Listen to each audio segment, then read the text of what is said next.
Yay. How we doing? How we doing? Doing great. I hear you. You hear me? Yeah, I can hear you. Yay. Wow. Twice in 1 week. That's pretty awesome. Right. I know. I said I don't think I've gotten this lucky before, but I'm like, I'd like for this luck to continue. Well, we will have to do that. Hello and welcome to Change for the Better, the Power of Arts in Education. I'm Stacy Tiro, a high school performing arts teacher for over 25 years. I've taught a lot of amazing people. Now that so many of my students are adults, they'll teach me how, through the lessons in my classroom, they have been changed for the better. So today, we are at episode 16. I can't believe it. And I am blessed with another another member of the Alexandre family. This is one of my favorite families of like all time. This youngish man is the brother of Tendrina Alexandre, episode 10. And he's another, sort of superstar of our thespian crew. He was sort of part of everything in Thespians. He was backstage, he was on stage. Took us a while to get him on stage. Right.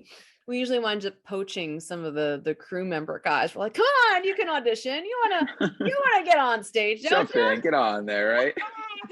So we definitely did get him on stage for several shows. It wasn't like a one and done. It was like he kind of kept coming back, but then he went back to crew, kind of back and forth, and it was all good because he found multiple different places in Thespians. Once he left our presence, he graduated. He went to Siena College in Albany, which was probably 10 minutes away from his sister, who was in SUNY Albany. Yep. And he went and he got his bachelor's degree in computer science, minored in business and entrepreneurship. And now he's working in IT at Tyler Technologies, working with software. I'm going to let him talk about that. I just had a wonderful breakfast with him and his siblings last weekend. So we had a chance to catch up. So we're really super excited to have him here. So we're going to start right away with the first question, which is, please tell us, what is your name, the year that you graduated, and tell me a little bit more about what you do now. All right.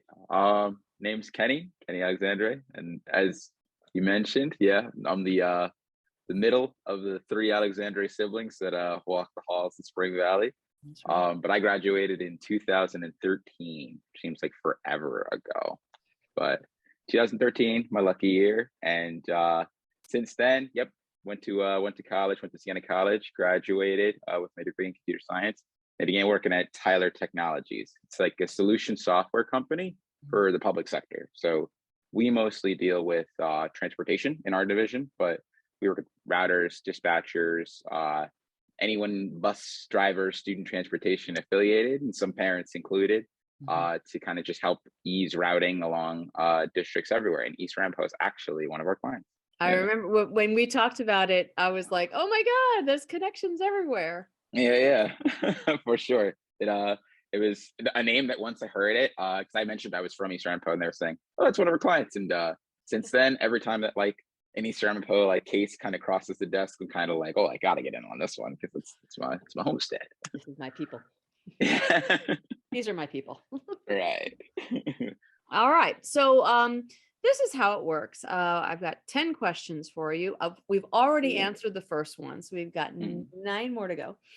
And it takes us back to your high school years and sort of extracts the things that you learned from your high school years, particularly with Thespians, because you weren't one of our dancers, unfortunately. I think we got you to dance a little bit in the Wiz, but that a little bit, yeah.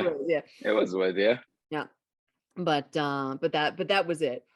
Taking our attention back to high school, I want you to use your adult brain, your now adult brain, Mhm. and describe your adolescent self.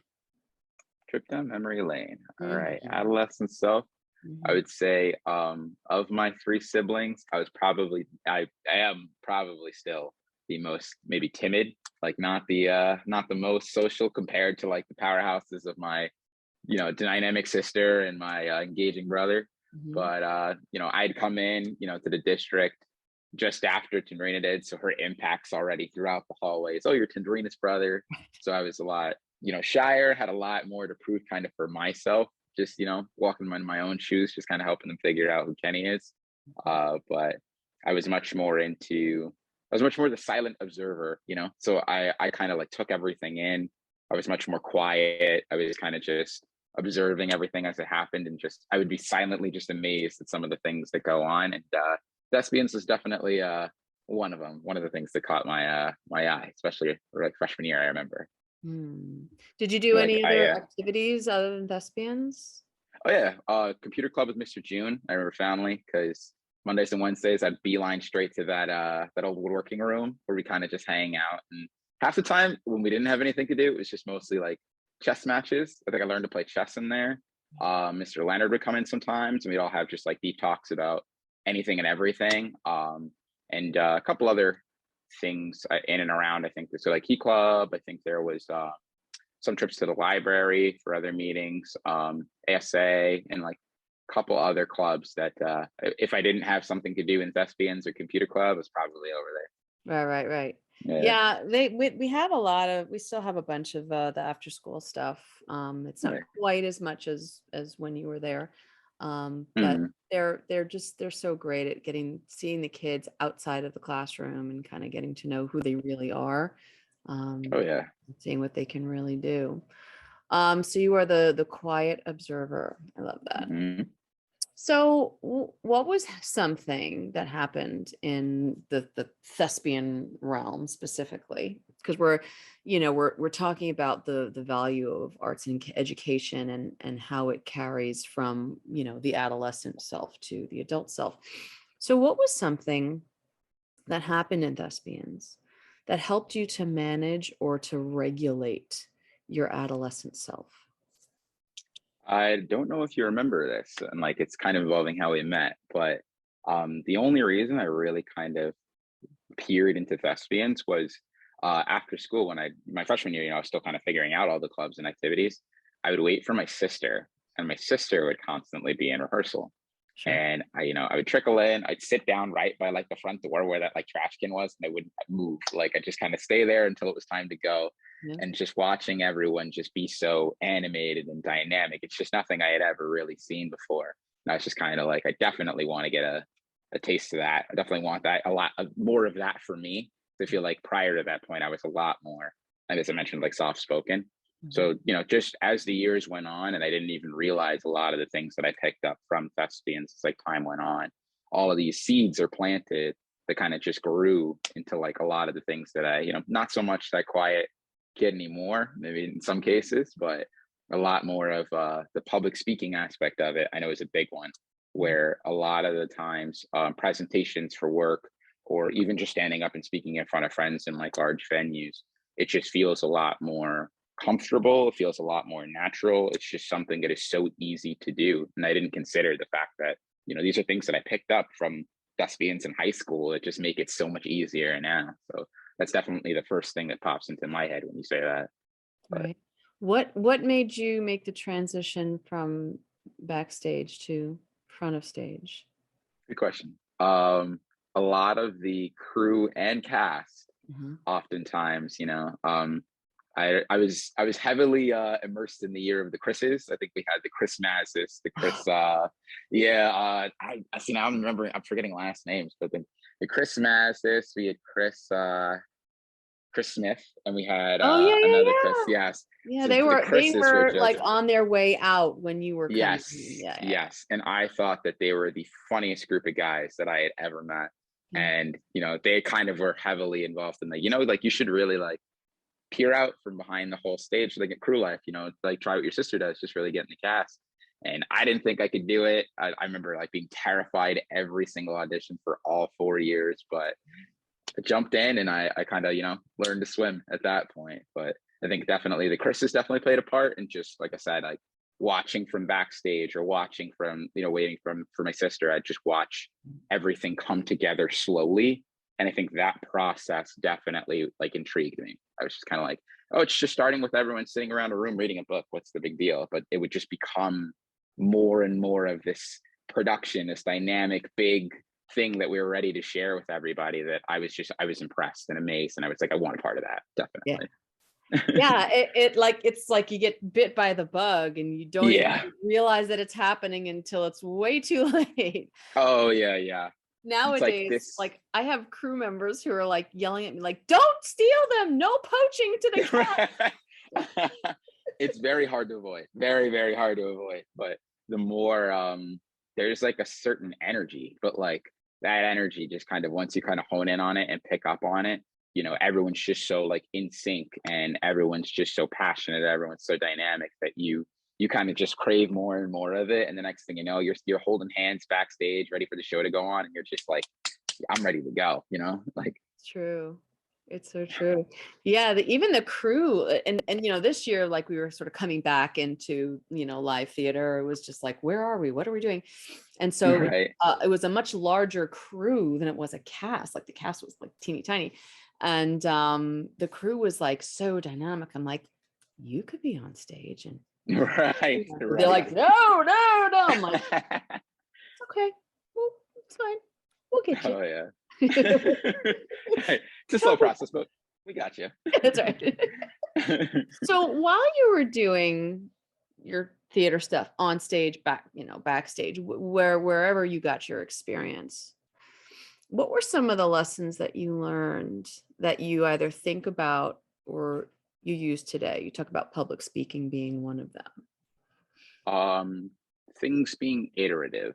And what I mean by that is nothing is kind of done immediately. Nothing's done perfectly as a whole, like out the gate, I thought definitely you had to know, all your lines and all your placement and all your movement, kind of in that first couple of days. And I think that's a lot of what scared me. I didn't realize that, it was a daily practice, us needing to kind of get over, a specific block, a specific scene, or us really just kind of getting like the nuance of how our lines interact. I think just going through the motions of that, I realized that can be applied to anything, so practicing the guitar, let's say, for example, you're never going to be,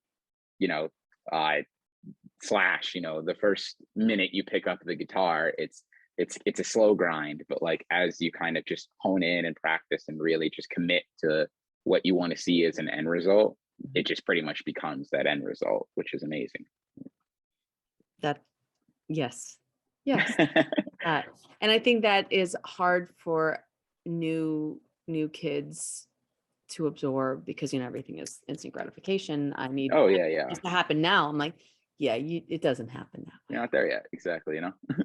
We have a 3-month rehearsal period for a reason. Exactly. You can't do it all like now. Right. It's like, especially more so if you've seen whatever we're producing or whatever we're going to put on, if you've seen it done by someone that you really admire, or like you've seen maybe, the movie version of whatever it is, you're thinking, I have to be that level of perfect or that good, like from the start to end. Like, I'm sure all of us were quaking in our boots. Like I know I was when Alex Dominy was walking the halls, so I definitely thought to myself, if you're not that good, like there's no way. But it's a slow grind. That's it. Yeah. And that's the beauty of, I think, of the organization, is that you could take, it's not all about, the kids with every ounce of natural talent that is out there. It's like everybody has something to put forth into this effort. And we can't do it without you. We can't do it without you. We need all of you to make this thing work. For sure. But I'm sure Alex Dominy will love to hear that you had to say that. Oh yeah. I remember, like it was yesterday, he had to audition for Pippin with Corner of the Sky. And that audition still, like I remember it like it was yesterday. Like I was just so wowed and I was just so impressed. I was just like, who the hell is this guy? I was completely enthralled, and I think that's one of the leading factors as to why I was kind of like, I want to be involved in this in every possible way. Oh, that's great. Okay, so let's move to the next question. I think we're on question 5 already. We're like kind of zooming through this. Look at us, yeah. Crazy. How have you changed since high school? Definitely talk a lot more. Now I never shut up. Like, I I definitely I feel like identity, like just finding that in high school is a big component of it, walking the halls, figuring out what you want to do, who you want to hang out with, and eventually who you want to become. So I feel like, that was just the compass I needed to kind of set me on my path to kind of figuring out who I am. I used to be someone who very much was, I have to get it right on the first try. I was very like keen on, just being perfect in every execution of something that I do, whether it be, grades or, activities or hobbies. But I feel like I definitely have just grown into comfortable into kind of the person that I am, and that I know exactly who I am and what I like and what I don't, and the strength in my attributes of like, just being the clown, or being funny, being dynamic, being, myself. It's just something I'm definitely like appreciative for, like figuring out in high school. And you came from a very like high achieving, like the value in your family is all about achievement and Oh yeah. doing your best. And, again, your father, the guidance counselor in Oh your yeah. own school building, and I'm taking his kids like under my wing and like, all right, please let us do him proud. And of course, Right. every single one of you did. Even Kinsley, who I think your dad was most worried about. Right. Right. He said. But everybody has turned into such an incredible, like upstanding, and it's not just about like super high achievement, but just the people that you have become. You're just like stellar people, which I'm happy I was part of that in any way. He said definitely. Like fundamentally, we're all, like you said, we all had the same upbringing, especially in that regard. Like education is really important to my dad, but we're all kind of similar, just speaking to my siblings, but like we're all very different, Mhm. like a lot of the things about each of us, like my mom always used to say this, but she was like, I love each of you equally, but for very different reasons, because you're all just so vastly different. I think that in itself too is just so cool. Well, sitting at breakfast the other day, I'm sitting with the 3 of you, these like powerhouse people, and I'm like, you could not be more different, and yet there's something that just connects the 3 of you together. Yes. It's like the love, and it's the intelligence, and it's the use of your of your whole being, doing whatever it is that you're doing. Oh yeah. It's amazing. I love my Alexandria time. Makes for very entertaining Thanksgiving dinners. Oh, I'm certain of that. And I never got to meet Mara yet. Yeah, Someday yeah. I'll get to meet her, but I understand that she's kind of like a mixture of the 3 of Of you. all 3, for That's sure. fantastic.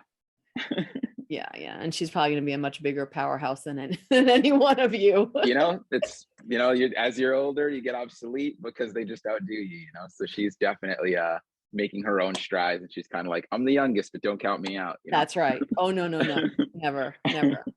So if you're looking back to your high school self, what would your adult self tell your high school self now to help ease the way? Question. I would say, don't sweat the small things. Everything kind of finds a way to falling into place. Everything's kind of serendipitous. Like if you feel that you're kind of going the wrong way, or you feel that you're not really getting it right, or you're not perfect kind of out the gate, like we mentioned before, you just kind of have to kind of be patient, give it time, and kind of really find that whatever life has in store for you, that's it's all going to fit, and it's all going to feel right. So I feel like I would tell myself to like worry less, especially in regards to just the little things like making friends or grades or anything like that. Like I couldn't believe some of the stuff that I was stressing in high school, but like True. I would say, like you're going to grow into yourself. So just be patient with yourself, allow yourself to do that, and everything else will kind of come naturally. It's funny. I have these conversations with, people like you, within, 10, 15, even 20 years of each other. And I remember you from back then, and I look at you now, and I look at like the kids that I'm teaching now and how just out of sorts they are. Oh yeah. They're like uncomfortable in their own skin sometimes, and they're like fidgety, or they're, withdrawn. And I'm like, you're gonna be okay. Yeah, it's a scary thought. Like high school is scary, but I guess just if you the further you kind of want to just unabashedly just be yourself, it's like it gets easier from then on, not harder. Like you're kind of worried whether it's what others think, or you're kind of worried like, well, what if this is just something I'm passionate about now, but maybe not so passionate about later. It's like all of that is very much okay. Yeah. Yeah. Agreed. So what is something that you're grappling or struggling with now as an adult? Good question. I feel now I have what I like to call like option paralysis, where I feel like because I'm so, positive and passionate about like everything under the sun, like, oh, well, I want to surf, I want to travel to like, the safari. I want to, there's so much that I want to do and so much going on that I feel, and like, I kind of get wrapped up in a lot of the adult thinking of like a timeline, where I'm kind of like, do I get to do all these things within this timeline? If I don't do it now, I'll never do it. But I feel like, just taking that deep breath and kind of figuring, everything will happen when it's supposed to happen, and everything will work out the way that it's supposed to if you kind of just set your mind to it. I wouldn't worry that much, but I feel like I'm definitely for it. Yeah. I'm definitely like trying to chase many rabbits and catch none,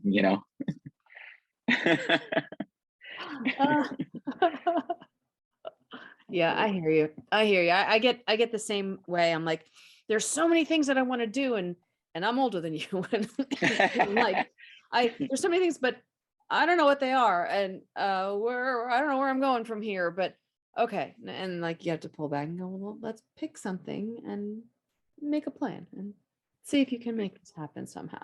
You don't think that someone would be scared of the expression "you can do anything you want in this life," but like somehow I have found a way. You're kind of like, okay, but anything means anything.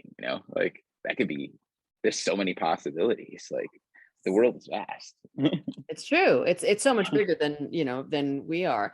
But I like your phrase option paralysis. Option paralysis, yeah. I think that's very true, and I think that like a lot of kids like going into college, just trying to figure out what school do I want to go to. Oh yeah. What do I want to do with my life? And I think it never really leaves us, because the world is still so big and so much bigger with internet and social media. And it's like, oh, there's all that stuff too that's outside of my circle, my purview. I can't do all of it. And I feel like for many, it kind of even just like you said, social media. It's funny you say that. Like it kind of like tunnels them into almost like a rat race point of view, where like now everyone's throwing natural comparisons as they're swiping. Like, oh wow, this person went, skydiving in the Maldives, or this person went to the Kenyan safari, and I'm, at home working for the summer. And it's like, like life's not about comparison either, No, but I think we do need to do sort of a deep dive into identifying what is it that we would like to do, because like all of those things, the skydiving, the Maldives, like that sounds very romantic and very interesting. But if you're afraid of heights, then that's really not the thing for you. Right. Exactly. Like, what do you actually want? And go from there. Enjoy it and like make it more intrinsic than extrinsic. Like if I enjoy it and I definitely find passion in it and appreciate it, then I'm doing it for me. I'm not doing it for anyone on social media to kind of watch and say, oh, look at them, like really living life, And it's fun to see that stuff and maybe get some ideas or even post your own stuff. I think it's good to either get some ideas, but reasonable ideas, and to post your own stuff to say, hey, this is is something that makes me really happy, or this is something that I've achieved, like, For sure, but I think we do have to be careful about, the expectation of right. the social media. Good work. Yeah. Especially like in the form of, like you said, if you feel that you want to post it more because you're really enjoying it, then that's key. That's a major key. Right. Yeah. So if you're looking back to that adolescent Kenny, tell me one thing that you miss about young Kenny, and one thing that has gotten better as adult Kenny. I know the height has gotten better because I was a late bloomer, so I know I was very much I didn't get tall till maybe like uh senior year, maybe like freshman year of college. I just kind of woke up one day and I was just kind of like, everyone's so short now. Yeah. But so adult Kenny definitely appreciates the height. Mm. But what is one thing about adolescent Kenny that I definitely miss? I think I definitely missed um how observant he was. I feel like now adult Kenny has gotten a little more impulsive in terms of just, he maybe dives in without, kind of like taking that quick pause and saying, okay, well, what am I working with here? What's going on here? Mhm. And I think that was the quality that I haven't lost completely, but it was just much more prominent, in young Kenny, and I really appreciate it. Do you think maybe it's because you felt either that you didn't really have a choice, or that you had all the time in the world to be able to be that observant? That's a good point. I feel like maybe timeline wise, it's not like, he had anything like work or, some type of like responsibility or obligation that would kind of keep the gears turning. So Mm. maybe he did have just like a lot more time to muse and observe and kind of just take everything in before he, made a choice. Like I know restaurants would probably be my biggest example. Back then I'd probably read every item on the menu and then make a rash decision. But whereas now, if I'm hungry enough, it's kind of just the first thing that sounds really, really good. That's probably what I'm gonna go for. It kind of goes to that option paralysis thing, right? Mhm. Where it's like, okay, there's 30 things on the menu. Choose. And you're like, Right. what do I really want? What do I really want? Well, let's not take 100 years to get this through this. Yeah, exactly. Right. Then or you get something, you eat it, and you're kind of like, oh, I regret that because like that other thing, sounded amazing or looks really good, if it's going to somebody else, or, I'm like, man, like I might have, messed up this decision. But Why didn't I try like, that? yeah, exactly. Do you feel like you like trying new things more now than you did back then? Oh yeah. Yeah. Oh yeah. I think the timid part of adolescent Kenny, I definitely have kind of shed that skin in that regard. And I definitely love being the person that kind of tries new things now. Like if it's something either just experience wise that maybe others are kind of just holding back from, I always just kind of think to myself, well, just jump in and have the time to mull it over or be afraid of it later, When So did I when definitely did that sort of superpower come in? Um, I definitely probably would say just the beginning of college, because you, Mm. you have their option paralysis, and that is a lot more of the so it's college, so clubs, fairs, art, bigger, a lot bigger in terms of what you're going to dive into, because the world gets bigger once you leave home from high school. So as people are kind of looking to sign up for things, or kind of just like, this sounds not so much like me, I don't know if I have the time for this in my schedule. I was kind of just like, sign me up for everything, like this I'm ready to just try all this stuff, see what I like, see what I don't, and maybe make decisions for the next year based on what I had happen this year.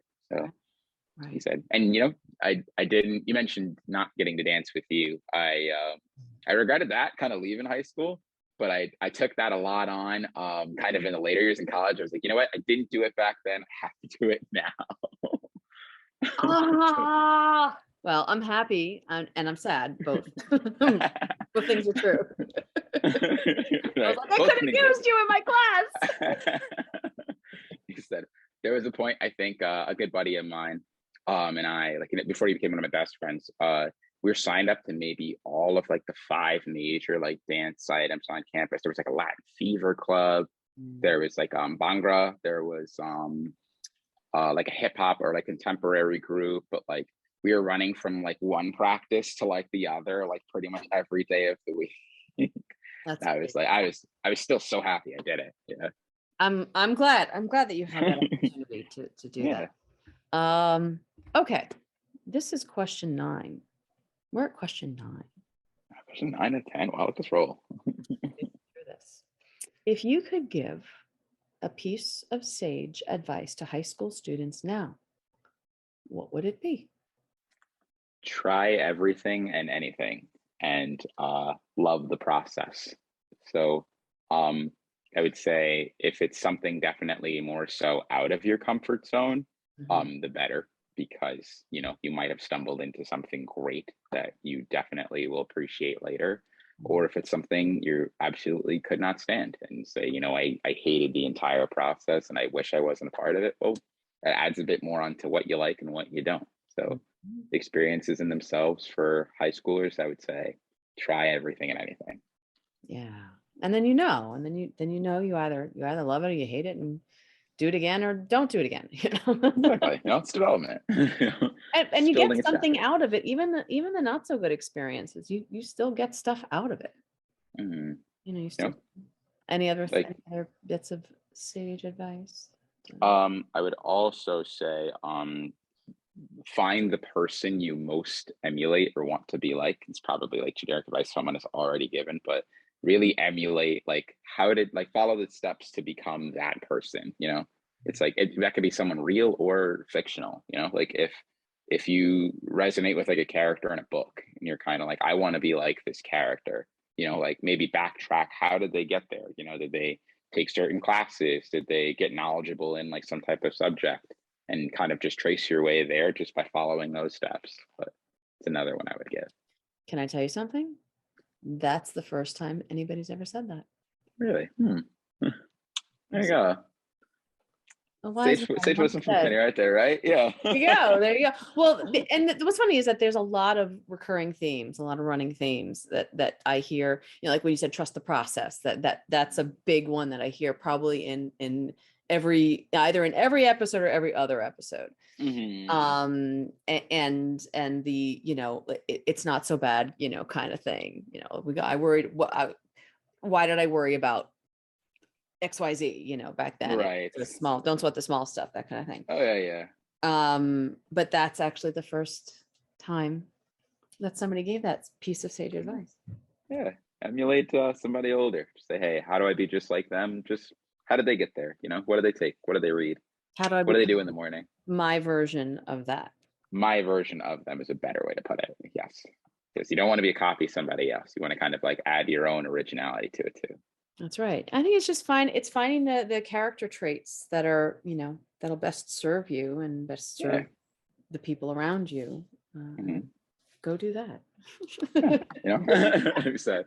And like you said, I like your spin where, there's a lot that you bring to the table too. So add your own flair, add your own style, not everyone has to do everything the same way. It's the point of like reboots and remakes, like it's presenting something different, but in a completely new light, That's right. And then, people like that.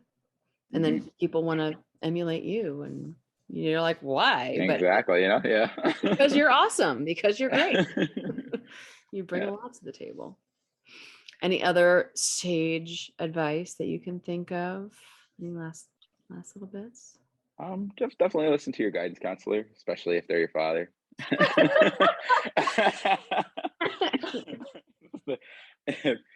Like I know high school is definitely a time, and I'm speaking kind of mostly from personal experience. I'm kind of like, well, adults just don't get it, like times are different and they don't know, but they know, it's, you don't want to admit it. You don't really kind of see it, but they were there. They were once high school kids, so they've definitely walked through all the things that you've walked through. So when they give you that token of their experience or their advice, or just some things that they've been through, it's like a cheat code. Like you already have it, so you can just use that to sidestep the stuff that they had to deal with. Is a cheat code? Is that an IT? Is that a tech term? Yeah, more like a gaming term. But Got it. I was like, I don't know that. Yeah, like a little guide, like a little way to like skip it. So instead of having to deal with, if they're saying, fill out registration for the DMV online if you're looking to get your license.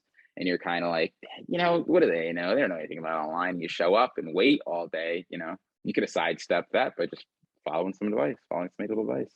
It's true. Mhm. Listen to the advice of your elders, folks. We don't know everything, but we know a lot. Okay, so we have arrived at question 10. The big one. It's the big one, and it has nothing to do with high school. It has everything to do with you today, taking care of yourself. So what are 3, give or take, 3 self-care practices that you do now today to help to center or regulate yourself? Good question. So I've definitely just the affinity for music that came from Thespians, from band, from just listening to my favorite songs. That like musician touch, I never really wanted to lose. And I feel like that's just a huge part of me. So I picked up just some instruments in terms of, hey, I just always wanted to learn to play this or do that. So I always just take some time to like play the guitar or play the bass or just jam out with my brother and a friend of ours. So that's definitely one self-care that I would throw in there, playing some music, listening to podcasts or just listening to a lot of opinions of what people have to say, but about like really quirky subjects like movies or about like books they've read. But I love listening to kind of perspectives and other people's spin on, consumption, like stuff that's consumed by like people every single day. Like I might have read, The Catcher in the Rye, and I thought it was, not the greatest, but someone else could have read it and said, well, here are all the things I picked up and here are all the things that I'm seeing when I read it. So podcasts in that regard, definitely, I appreciate and use that as self-care, and definitely lots and lots of ice cream. Use that as self-care. I gotta go pick up that some Cold Stone or a half baked pints of Ben and Jerry's. And just, What's your favorite flavors? Definitely birthday cake or cake batter. Is that the one? Yeah, like you get the shake, but with the little yellow sponges in it. Mint chocolate chip and cookie dough. Oh, mint chocolate chip is Mint chocolate chip is like. Cookie dough is great. Yeah. There is something, and I know it's like a love it, hate it kind of flavor. Yeah, But the freshness and the chocolate just all put together. Oh, it's like like you said, it's a very polar opinion. Like I found some that just can't stand it, but some I just love it so much. Yeah. Well, we have reached the end of our little chat about high school and adulting and the bridge between the two. Right.